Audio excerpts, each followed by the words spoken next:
Este é o podcast de Igreja Presbiteriana de Abaeté, uma igreja amável e fiel às Escrituras.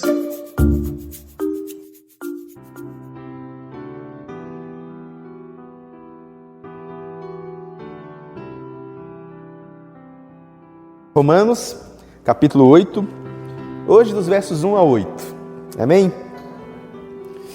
E diz assim a palavra do Senhor: Agora, pois, já não existe nenhuma condenação para os que estão em Cristo Jesus. Porque a lei do Espírito da vida, em Cristo Jesus, livrou você da lei do pecado e da morte. Porque aquilo que a lei não podia fazer, por causa da fraqueza da carne, isso Deus fez, enviando o seu próprio Filho, em semelhança de carne pecaminosa, e no que diz respeito ao pecado. E assim Deus condenou o pecado na carne, a fim de que a exigência da lei se cumprisse em nós, que não vivemos segundo a carne, mas segundo o Espírito. Os que vivem segundo a carne se inclinam para as coisas da carne, mas os que vivem segundo o Espírito se inclinam para as coisas do Espírito. Pois a inclinação da carne é morte, mas a do Espírito é vida e paz. Porque a inclinação da carne é inimizade contra Deus, pois não está sujeita à lei de Deus, nem mesmo pode estar. Portanto, os que estão na carne não podem agradar a Deus. Vamos orar mais uma vez, meus irmãos. Senhor, meu Deus e Pai, muito obrigado porque o apóstolo Paulo escreveu e registrou essas palavras tão profundas para nós. Nos ajude a entender esse texto com o auxílio do Teu Santo Espírito que está aqui exposto, ó Pai. Que esse Santo Espírito que habita em nós e que fez morada em nós possa iluminar as nossas mentes, o nosso coração, para acolher com fé essa palavra. Que possamos aqui ser transformados dia após dia. No nome de Jesus que eu te oro e agradeço. Amém.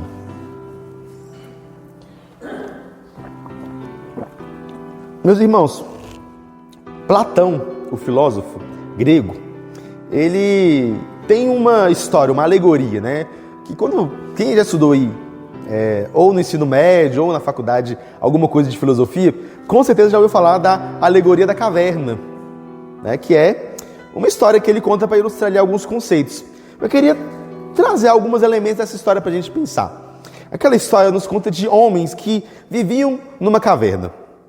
Eles viviam ali acorrentados naquela caverna e tudo que eles tinham era a parede da caverna na frente deles. Eles estavam acorrentados diante daquela parede. Então, atrás deles, lá no fundo da caverna, existia uma luz. E ali naquela caverna passavam algumas pessoas, passavam algumas coisas, e as pessoas passavam diante da luz. E aí, na caverna, então, diante deles, eles viam as sombras do que acontecia dentro daquela caverna.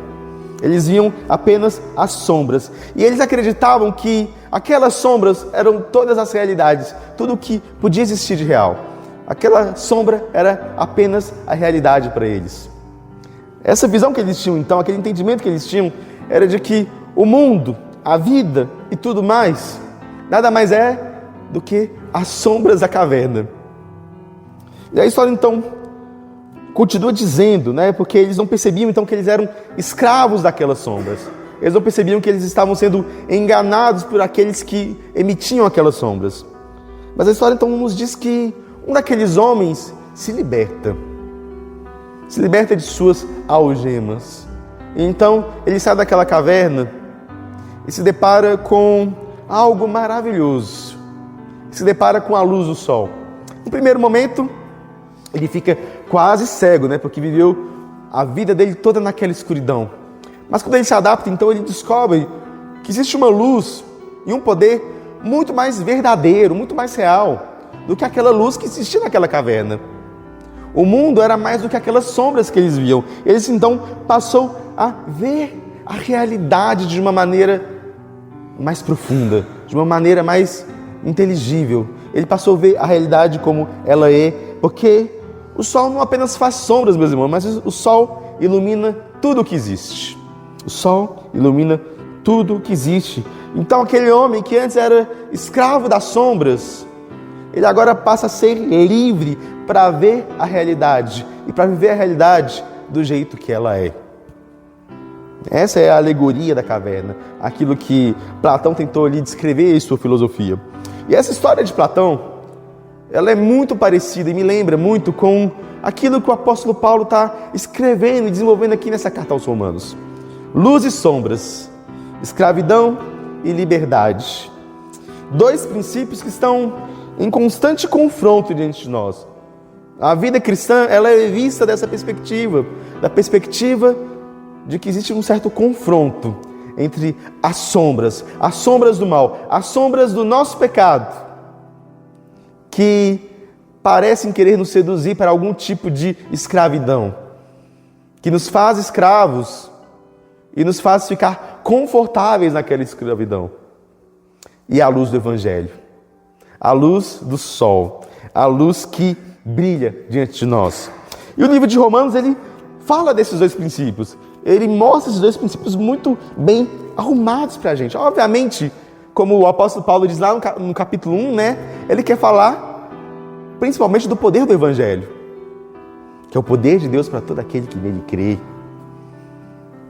É o poder de Deus para todo aquele que nele crê, o poder do Evangelho. Mas então, antes dele falar do poder do Evangelho, ele começa a descrever então, lá no capítulo 1 ainda, sobre o poder do pecado, sobre a idolatria dos homens. Ele nos fala sobre como o pecado e a idolatria começa a raiz do pecado, porque os homens então viram Deus, mas não o adoraram como Deus, decidindo então criar a sua própria realidade, criar suas próprias sombras e viver de um modo em que eles pudessem definir por eles mesmos, sem a palavra de Deus, sem a verdade de Deus, aquilo que era certo e errado.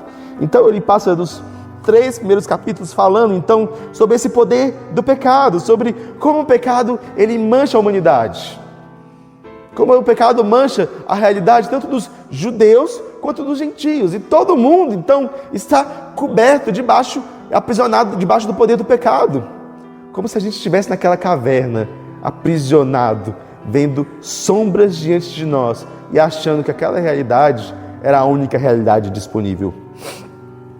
Mas então, a partir do capítulo 3, ele nos conta do Evangelho. Ele nos conta daquilo que Cristo fez. Ele nos conta daquilo que Deus fez em nosso favor. Ele começa a falar sobre a doutrina mais bela de todas, a justificação pela fé. O fato de que, se de um lado nós estamos condenados por causa do pecado, Jesus ele veio para poder tirar o pecado, a culpa do pecado, o peso do pecado de nós e nos libertar dessa escravidão do pecado. Então ele começa a desenvolver o seu argumento e ele começa então a falar não apenas da justificação, mas também a falar da santificação, aquilo que vem depois. E no capítulo 7 então, ao falar sobre a santificação, que está bem próximo aqui dessa passagem que a gente lê, ele começa a dizer como esse poder do pecado ele não simplesmente morreu, Tem uma piada, que diz que o velho homem morreu afogado, mas aquele espertinho sabia nadar.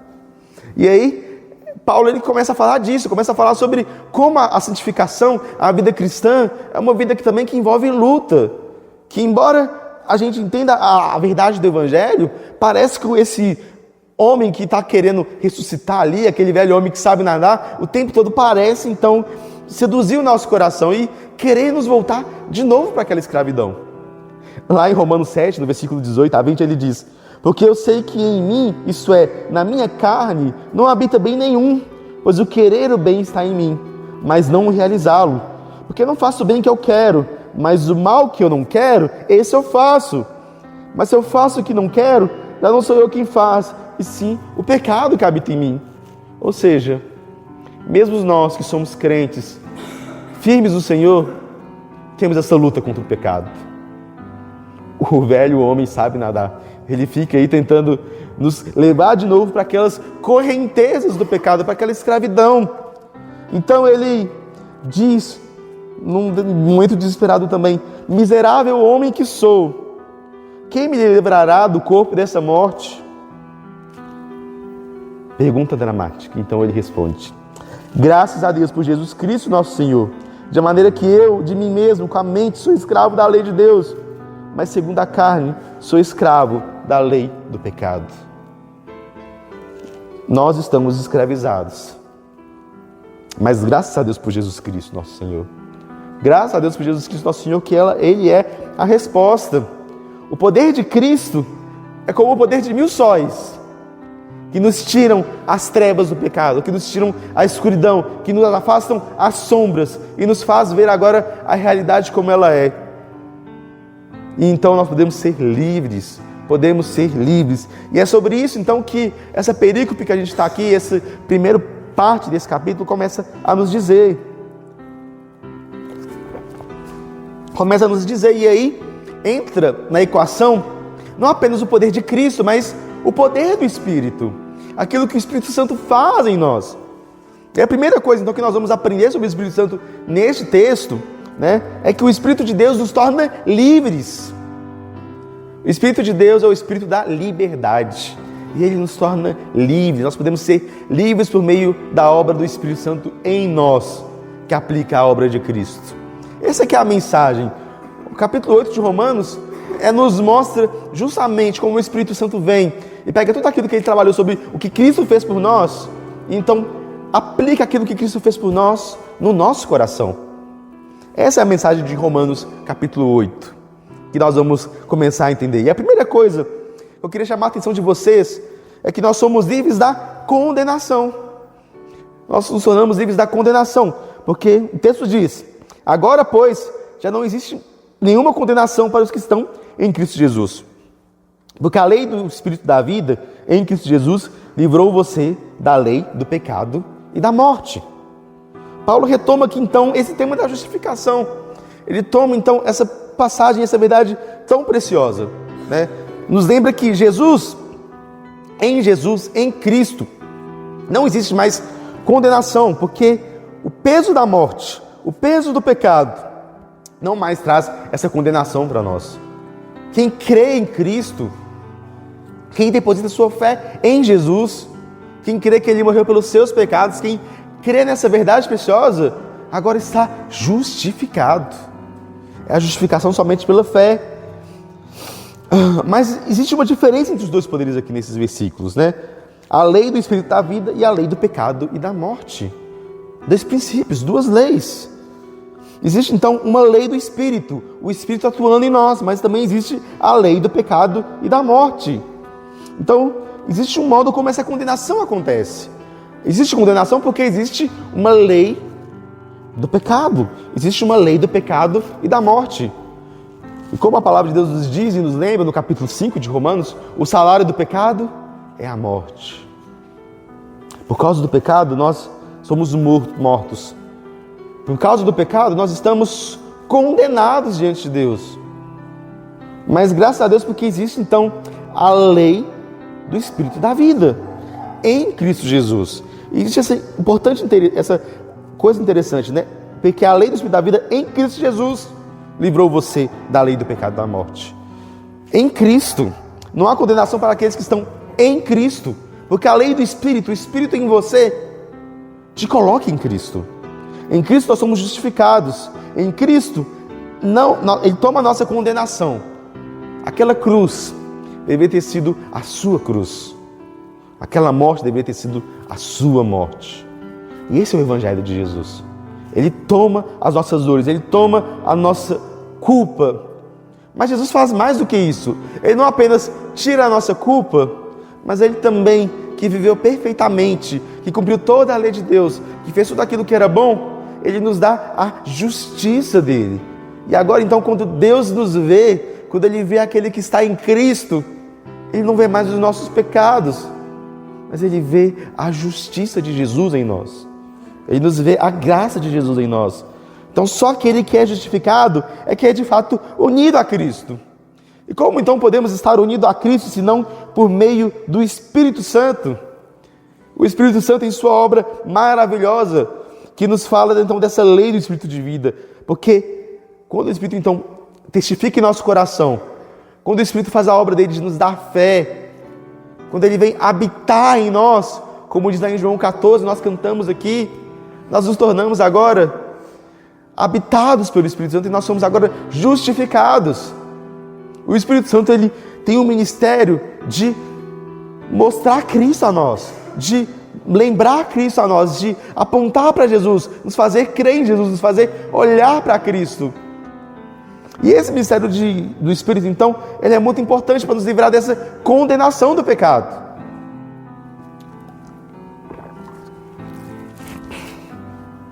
É o Espírito Santo que habita em nós, nos une a Cristo, nos faz agora estar unidos.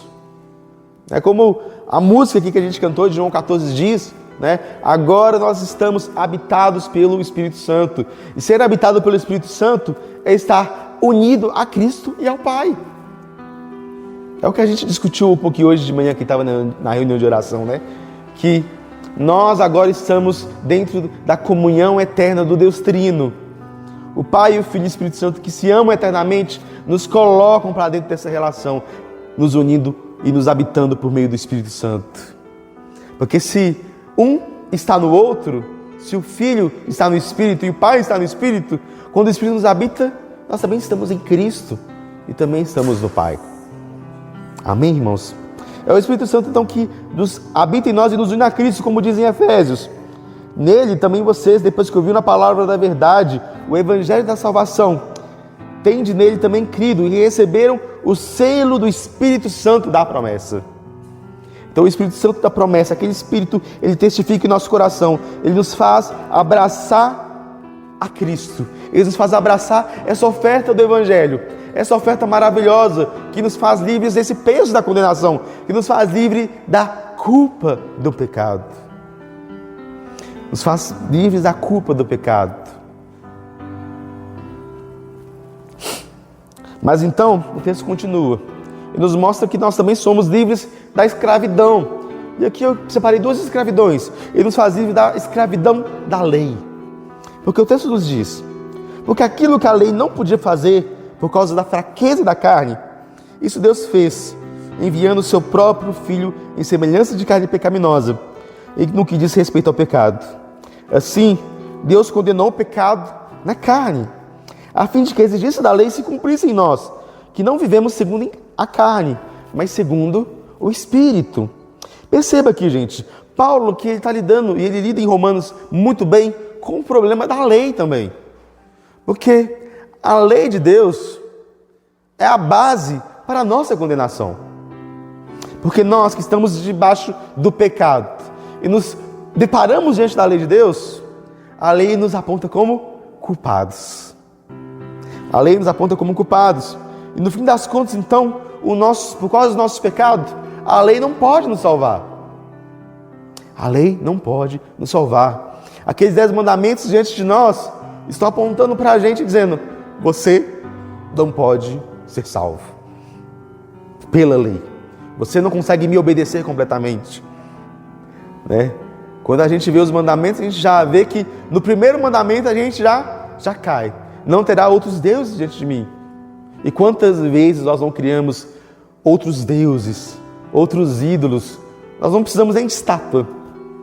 A gente às vezes pode adorar pelo Instagram, pelo Facebook, pela própria cidade, os filhos, os relacionamentos que a gente cultiva.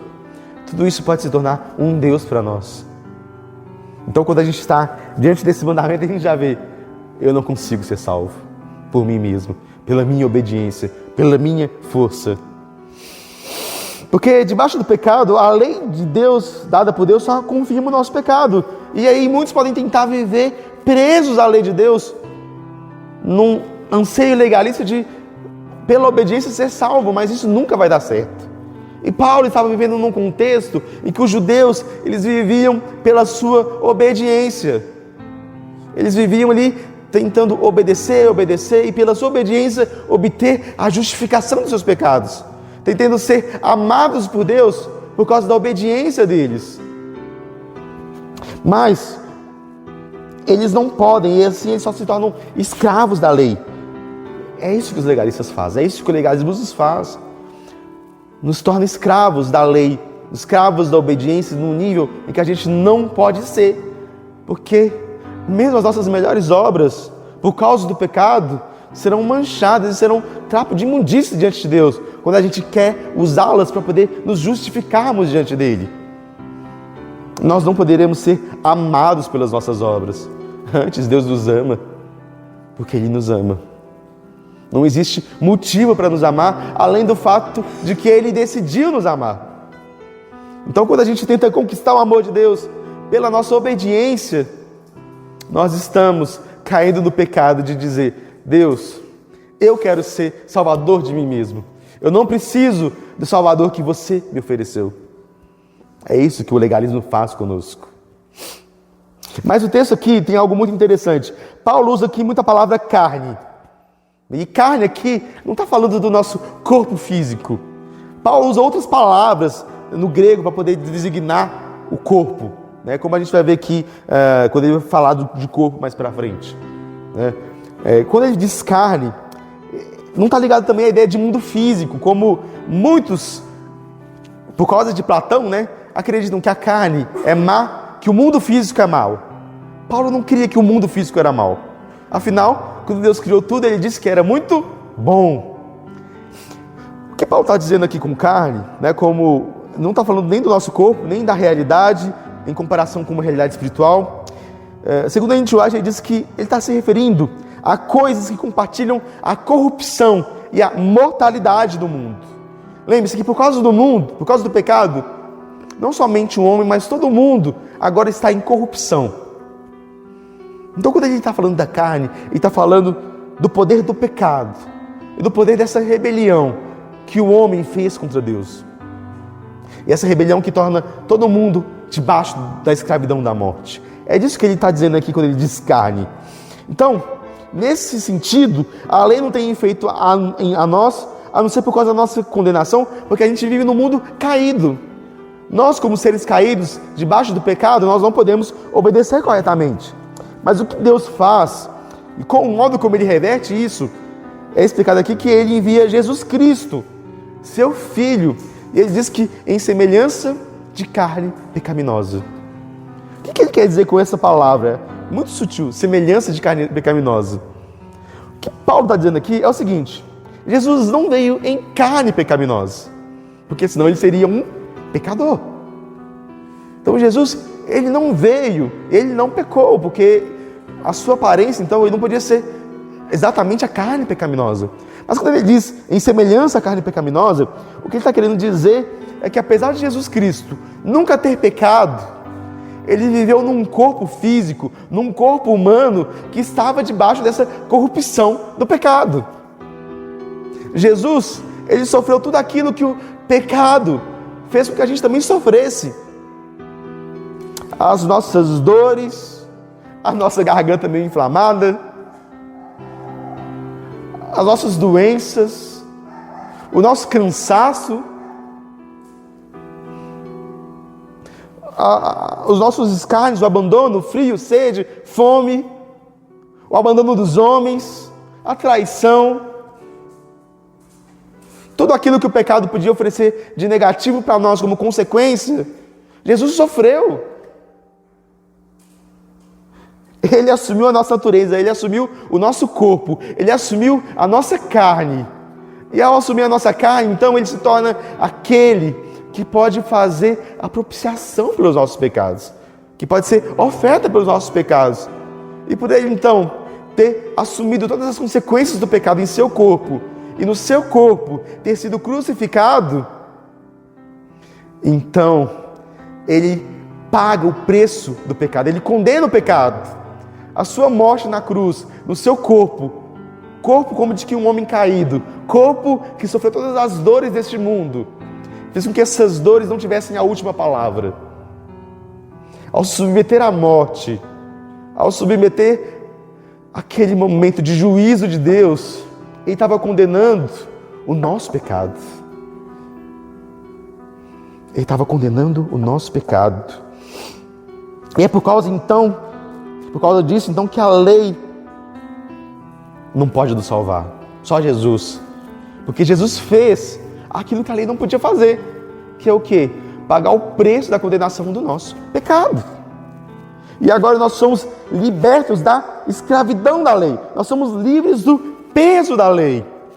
Mas é muito interessante porque ele, ao cumprir a lei então, e ao condenar o pecado na carne, né, ele nos deu liberdade dessa escravidão da lei.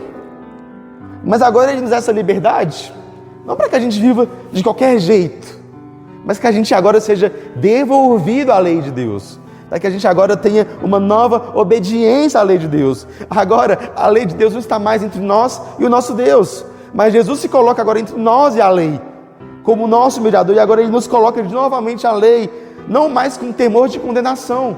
Porque a lei não pode nos condenar. A lei não pode mais dizer para mim, você está perdido. Porque agora você tem Cristo. E em Cristo agora a lei ela é ressignificada, porque Jesus fez aquilo que a lei não podia fazer. Não para que a gente se afastasse da lei, mas para que agora a gente voltasse à lei e voltasse a cumprir os preceitos da lei. E aí agora a nossa obediência ganha um novo sentido. Porque você foi amado por Cristo, você foi amado por Deus. Aquele amor na cruz agora te leva a obedecer em gratidão. E porque você foi amado, você pode obedecer. Porque você foi profundamente amado, você pode agora obedecer àquela lei que antes trazia condenação, mas agora te traz liberdade. Porque agora você tem um novo modo de olhar a realidade.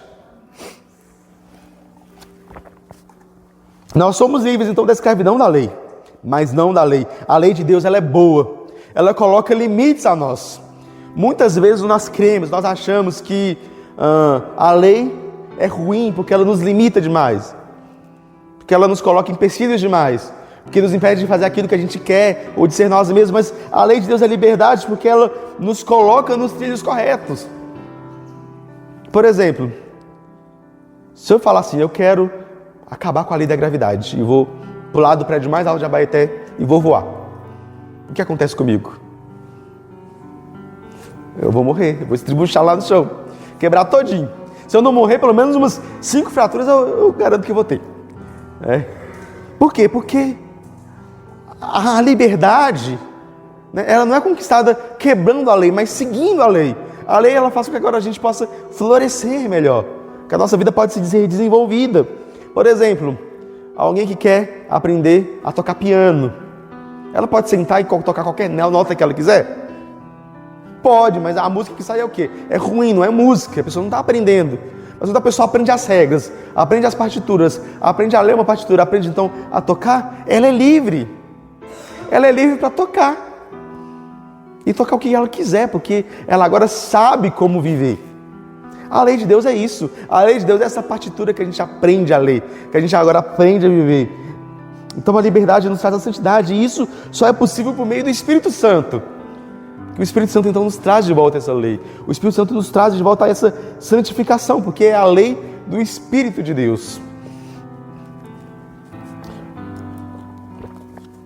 Porque a liberdade não é fazer o que a gente quer, mas é poder andar segundo a lei de Deus, que é boa, perfeita e agradável. A santidade é o perfeito caminho da liberdade. A santidade é o perfeito caminho da liberdade. O amor de Deus é o perfeito caminho da liberdade. Lutero, né? Ele expressa essas realidades de uma maneira muito curiosa, né? Quando ele diz que, pela fé, o cristão é livre de tudo e de todos. Porque agora, pela fé, ele se torna livre, inclusive da lei, do peso da lei. Mas que pelo amor, porque o seu coração agora ama, ele se torna escravo de tudo e de todos. Perceba, gente. O que Lutero quer dizer aqui é nos mostrar que, de alguma maneira, a liberdade é submeter ao Senhor também. É submeter ao Senhor Deus, que é Pai, Filho e Espírito Santo. E que esse Espírito Santo que habita em nós nos guia nessa vida de obediência. E nos livra da escravidão da lei, não para que a gente agora seja livre da lei, mas para viver a lei em sua plenitude, sem condenação. Então, para terminar, nos diz também que nós somos livres da escravidão do pecado, porque o texto continua: os que vivem segundo a carne se inclinam para as coisas da carne, mas os que vivem segundo o Espírito se inclinam para as coisas do Espírito. Pois a inclinação da carne é morte, mas a do Espírito é vida e paz. Porque a inclinação da carne é inimizade contra Deus, pois não está sujeita à lei de Deus, nem mesmo pode estar. Portanto, os que estão na carne não podem agradar a Deus. Isso é muito interessante, gente, porque na teologia a gente diz que na justificação nós somos livres da culpa do pecado, desse poder de condenação que está diante de nós. Mas na santificação nós somos agora livres do poder do pecado. O que Paulo está nos dizendo aqui é que esses dois poderes ainda estão em nós. A inclinação da carne e a inclinação do Espírito. Como ele bem expressa isso lá no capítulo 7, que a gente diz, né? Quem me livrará do peso dessa morte? Mas o que ele está nos mostrando aqui e nos alertando aqui é que esses dois poderes, eles estão intimamente relacionados com as nossas vontades. E que o Espírito de Deus, a lei do Espírito que habita em nós, nos habilita agora a guerrear dentro dessa vontade. Porque ele usa a palavra aqui muito interessante, inclinação. Algumas traduções talvez estejam aí pendor, né? Mas aqui diz inclinação, a inclinação da carne, a inclinação do Espírito. Essa é uma ideia muito interessante, como que algo que está caído em direção a alguma coisa, algo que está atraído em direção a algo. E isso na teologia tem um nome, que é nada mais nada menos do que amor. O que é o amor, senão as nossas inclinações mais básicas, as nossas afeições mais profundas, aquilo que a gente deseja mais constantemente. E aí Paulo está dizendo, olha, existe uma vontade, existe um amor dentro de você que te escraviza, que é o amor do pecado. Mas existe então essa inclinação do Espírito, esse amor do Espírito, esse amor que agora te leva para Deus. E essa inclinação é vida e paz.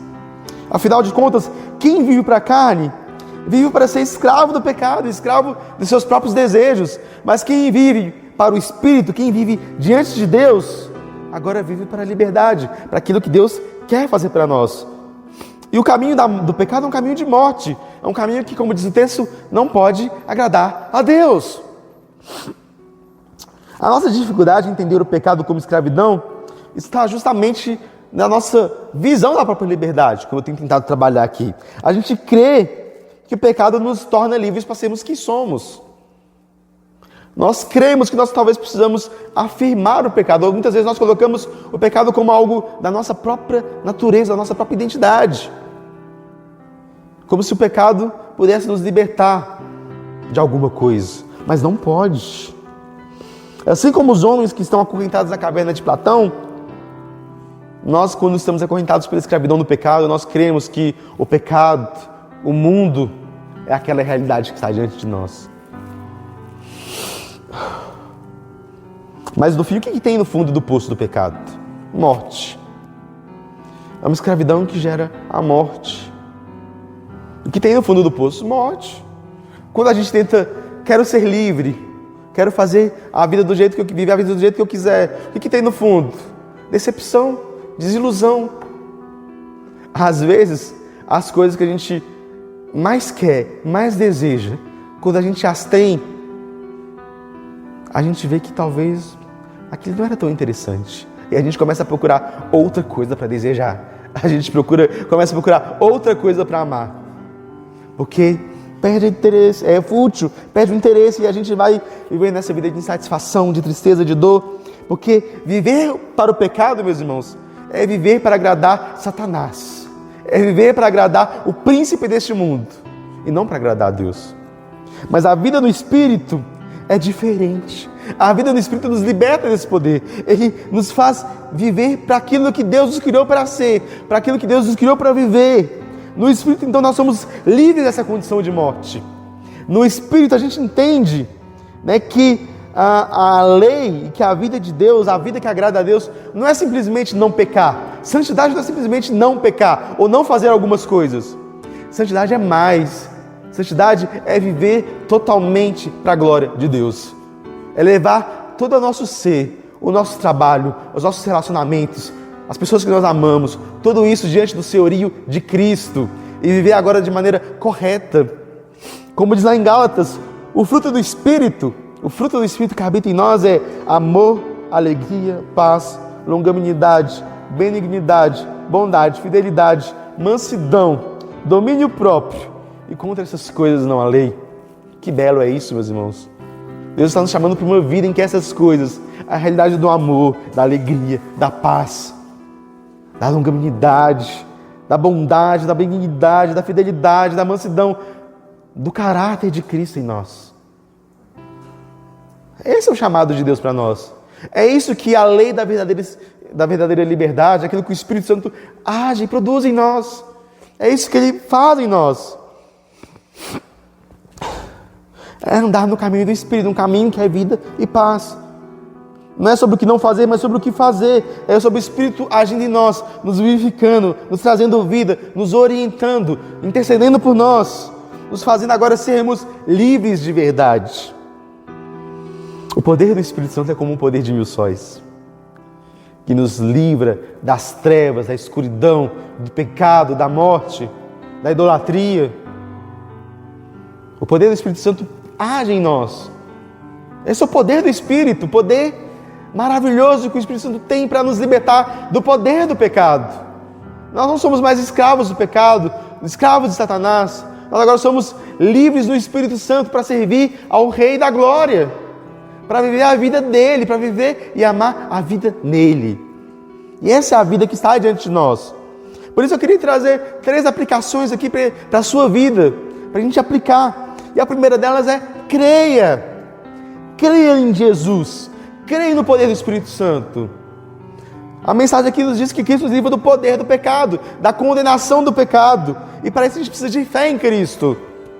O ministério do Espírito Santo, que o Espírito Santo quer te fazer entender hoje, é que você precisa correr para Jesus. Que fora de Cristo não há salvação. Que fora de Cristo nós estamos condenados, mas que em Cristo não há mais condenação. Em Cristo não há mais condenação. Então, creia no Evangelho, creia no poder de Deus, creia em Jesus. Aquilo que Ele fez por nós não pode ser desfeito. Nós podemos descansar nele. Nós podemos abandonar o nosso esforço de ser amado pelas nossas obras, entendendo que nós já somos amados em Cristo e descansando nisso. Mas a segunda aplicação é: seja livre. Mas seja livre no Espírito. Seja livre dessa vontade legalista que a gente tem de que, pela nossa obediência, nós vamos ser aceitos por Deus. Mas seja livre também do poder do pecado. Seja livre para obedecer a Deus, para amar, para viver segundo a obra do Espírito, segundo esses frutos maravilhosos. Seja livre para amar, para ter alegria, para ter paz, para ter longanimidade. Não perca a sua paz de espírito, a sua consciência por causa do pecado ou por causa do legalismo. Não perca a sua paz de espírito por causa dessas coisas. Ame a Deus e seja livre. Seja liberto dessas coisas. Seja liberto desses rudimentos desse mundo. E a terceira aplicação, meus irmãos: viva no poder do Espírito. Viva no poder do Espírito, porque muitas vezes a nossa vida espiritual está em frangalhos, está difícil, está machucada, a gente às vezes não consegue romper certas barreiras, porque a gente não ousa viver no poder do Espírito. Porque se essa palavra aqui é verdade, se o que a Bíblia está nos dizendo é verdade, o Espírito Santo habita em nós, e Ele nos dá poder para viver essa realidade agora. Então você pode ousar obedecer, você pode ousar pregar o Evangelho, você não precisa mais viver atemorizado, você pode agora viver no poder do Espírito, deixando que o Espírito Santo te capacite para fazer as coisas. Seja dependente do Espírito Santo, se coloque à disposição dEle. Lembre-se que o Espírito Santo age também pelos meios de graça, Ele age pela comunhão dos irmãos. Então, se minha vida está em frangalhos, vou viver mais comunhão com os irmãos. Ele age por meio da leitura da palavra, de ouvir a palavra, de ouvir a pregação da palavra. Então, estude a Bíblia, aplique a Bíblia e deixe com que o Espírito Santo te molde a partir disso. Porque sem a leitura da palavra de Deus, não existe mudança. Porque o Espírito Santo age nessas coisas. O Espírito Santo age no meio do culto, no meio dessa reunião, dessa assembleia solene, que Ele conclama a gente a vir toda semana. Ele age no meio das nossas orações, em que a gente pode se ajoelhar diante de Deus e dizer: Deus, eu não consigo, mas Tu podes. Ele age por meio dos sacramentos, o batismo e a ceia, que nos fortalece, que nos lembra que nós somos amados por Deus. E esses meios de graça, essas coisas podem nos fortalecer para que a gente viva a nossa vida no Espírito, se colocando à disposição dEle e vivendo essa realidade. Amém? Então, meus irmãos, essa é a vida no Espírito. Essa é a vida que nós vamos agora aprender e aprender mais dela. Que essa realidade possa se fazer presente em nós. Vamos ficar de pé para orar, né? Para que Deus